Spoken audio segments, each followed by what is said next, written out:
ನಮಸ್ಕಾರ ಸ್ನೇಹಿತರೆ, ಇವತ್ತಿನ ಅಫರ್ಮೇಷನ್ಸ್ ಆಗಿದೆ. ನಾನು ಶಾಂತ ಸ್ವರೂಪಿ.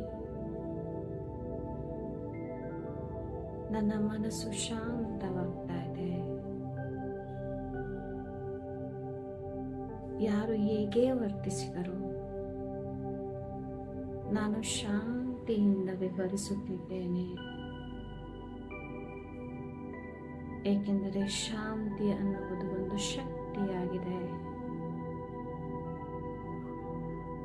ಶಾಂತಿ ನನ್ನ ಸ್ವಧರ್ಮ. ಶಾಂತಿಗಾಗಿ ಹುಡುಕಾಡುವಂತಹ ಅವಶ್ಯಕತೆ ಇಲ್ಲ, ಏಕೆಂದರೆ ಶಾಂತಿ ಅನ್ನುವುದು ನನ್ನ ಸ್ವಧರ್ಮ. ನಾನು ಶಾಂತ ಸ್ವರೂಪಿ. ನನ್ನ ನಿಜ ಗುಣ ಶಾಂತವಾಗಿದೆ.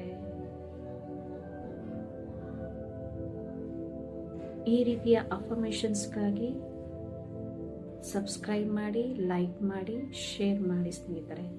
ಧನ್ಯವಾದಗಳು.